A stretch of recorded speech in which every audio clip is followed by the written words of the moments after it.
They say every storm brings a choice. You can run from the thunder, or you can stand and see what the lightning reveals. I didn't know which I was doing that night, when the wind pushed me straight into the arms of a man I had sworn I would never be near. If you believe in stories where one reckless step can change everything, where trouble doesn't just come knocking but pulls you inside and bolts the door, then don't forget to like and subscribe, because this tale is about to take you into the kind of trouble most folks wouldn't dare whisper about. The night it began, the prairie sky was bruised purple and black, the air trembling with the kind of electricity that sets a person's teeth on edge, and I was clutching a telegram tight against my chest, as if the inked words alone might keep me steady. My name is Clara Hale, and at that time I was just the girl who tapped keys at the telegraph office in Redfern Ridge, the one who kept her head down, smiled politely, and made sure no one looked too close at the shadows trailing her family name. But duty pressed hard that night. The sheriff himself had scrawled the message, warning that rustlers were spotted near the North Ridge, too close to Cutter Land, too bold for anyone's comfort. And since I was the fastest rider in town willing to cross the storm, I was the one carrying the warning straight to Boaz Cutter's door. Everyone in Redfern Ridge knew Boaz, even if most only knew him from a distance. A rancher built like the land itself, broad and unyielding, a man who carried silence like armor and who could quiet a wild horse with nothing more than his steady hand. I told myself I didn't care much for him, that I had no business at his ranch, but the truth was simpler and more dangerous. I had spent years avoiding the kind of man who could see too much with just one look, and Boaz Cutter was nothing if not a man who saw. By the time I reached his porch, the rain had turned my dress heavy and my breath came ragged, and I remember thinking I'd deliver the message, turn on my heel, and be gone before he even had time to thank me. But the storm had other plans. The moment the door opened, the wind shoved me forward, and I stumbled into a shadow, the smell of smoke and leather wrapping around me before I could even lift my eyes. He was there, filling the frame of the doorway like a wall I couldn't climb, dark hair streaked silver at the temples, eyes the color of rich earth after rain, and for the briefest second, I forgot the words I had ridden so hard to deliver. The thunder cracked behind me, and he reached out, steady, unhurried, to catch me by the arm, his grip strong enough to ground me, gentle enough to make my knees weaken. "Your trouble I can't resist," he whispered, so low I almost believed the storm itself had spoken, and then the door shut behind me with a weight that sealed my fate. Inside, the fire burned low in the stone hearth, throwing golden light across a room that smelled of cedar and long day's work, and I stood dripping rainwater onto his polished wood floor, clutching that telegram as if it were my only defense. Rustlers near the North Ridge. I managed, my voice too sharp, too fast, as if spitting the words might keep them from entangling me with the man who now stood too close, watching too carefully. He didn't reach for the telegram. Instead, he studied me like a puzzle, as though he could read the parts of me I had kept hidden even from myself.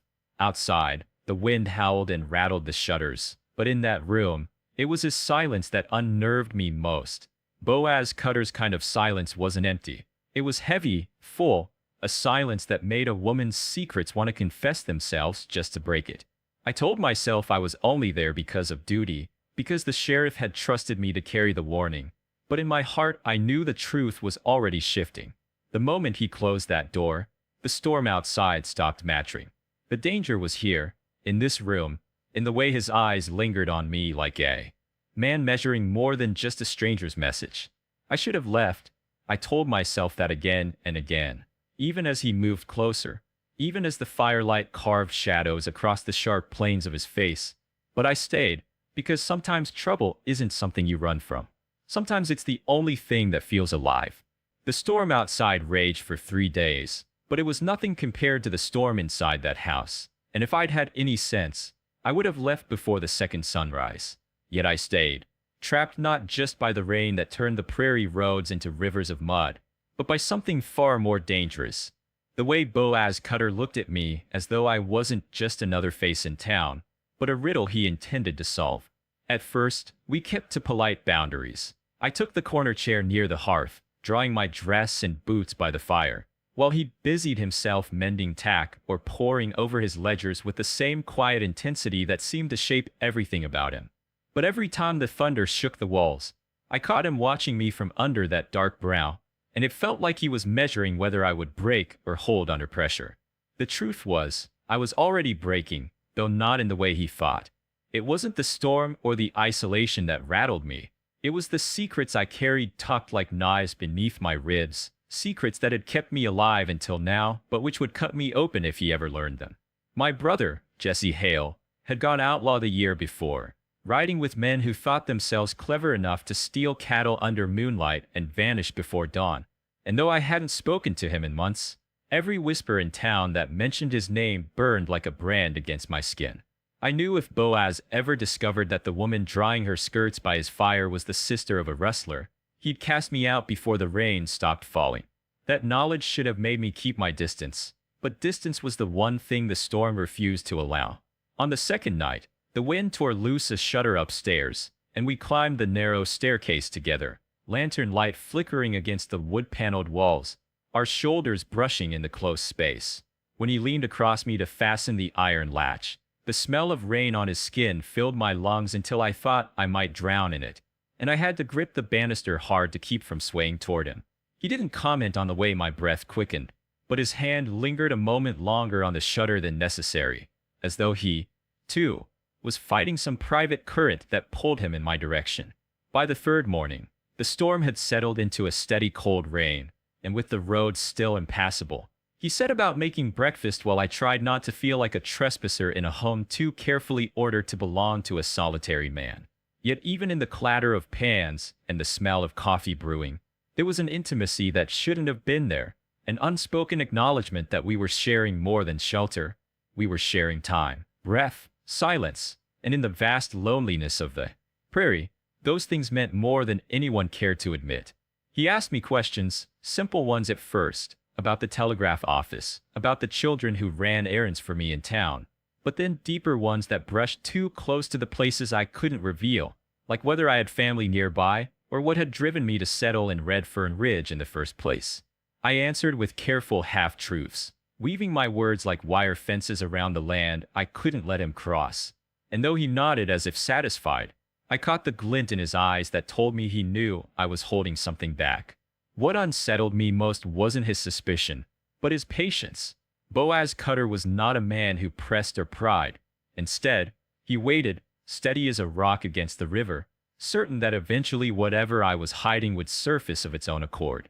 And he was right, because each hour in his company wore down the walls I had built, and I found myself laughing at some dry remark he made about the sheriff's poor spelling, or leaning too close over the ranch ledgers he allowed me to glance through, or catching myself imagining what it would feel like if his calloused hand brushed mine by accident and didn't pull away.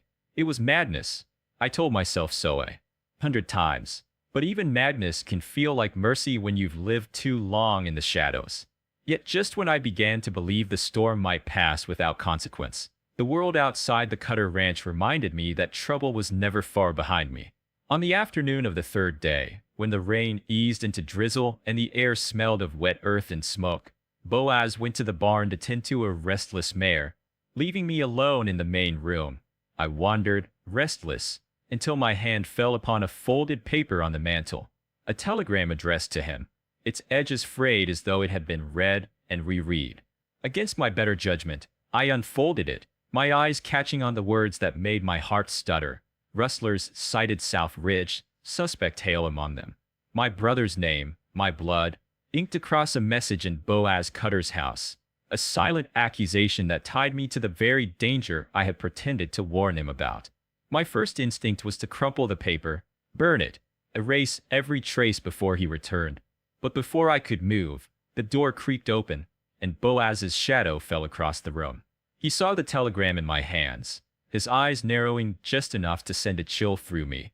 But instead of demanding answers, he said nothing, only crossed the room, took the paper gently from my fingers, and tucked it back on the mantel. The silence that followed was louder than thunder, a silence that told me he suspected more than he let on, a silence that pressed down on me until I whispered the only words I could manage. Sometimes trouble doesn't choose us. Sometimes it's the only family we've got left. His gaze lingered on me, unreadable, and though he said nothing, I felt the shift as surely as if the ground had tilted beneath my feet. He knew, or at least he guessed, and the storm between us had only just begun. When the storm broke at last, the prairie stretched out under a sky scrubbed clean and bright, yet the quiet that followed carried more weight than thunder ever had. Boaz and I moved through the morning without many words, but every glance between us was heavy with the truth I had already confessed. Jesse Hale was my brother, and his sins were the very danger pressing on this land. Boaz never condemned me for it. His voice had been steady when he told me blood didn't decide the measure of a person, but silence lingered between us like the calm before a new storm. By midday, the sound of hoofbeats rolled across the ridge, and I knew it was no coincidence. Jesse came with half a dozen men, bold and reckless, their horses kicking up dirt as if they owned the Cutter land already. He called my name as though it were still his to claim, his voice sharp with both pride and something that almost sounded like pleading. "Come with me, Clara," he shouted. "Don't chain yourself to Cutter's fight." My chest ached at the sight of him. My brother, the boy who had once sworn he'd never let harm touch me.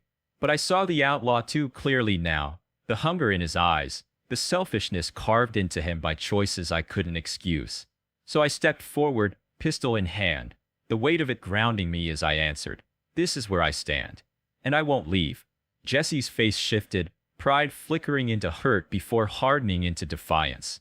And for one fragile heartbeat, I wished things could have been different. But then the moment snapped, and the prairie erupted into chaos. Gunfire cracking through the air, smoke curling sharp in the wind, horses rearing against the thunder of rifles. I fired without thinking, each shot fueled not by anger but by resolve, and beside me Boaz moved like a wall of iron, steady and unyielding, every bullet he loosed holding back the tide pressing against us. The fight felt endless, yet it ended suddenly, the wrestlers scattering like shadows in daylight once they realized Cutter land would not be theirs. Jesse lingered only long enough to meet my eyes, wounded pride burning brighter than any blood on his sleeve, before he turned and rode into the horizon with what remained of his men. The sheriff would catch him sooner or later. That much I knew, but the boy I remembered was already gone. When the dust settled, silence swept the land again, broken only by the wind through the grass and the slow lowering of Boaz's rifle. He turned to me then, his gaze searching, steady, and I braced for judgment. But what I found instead was something rarer, respect.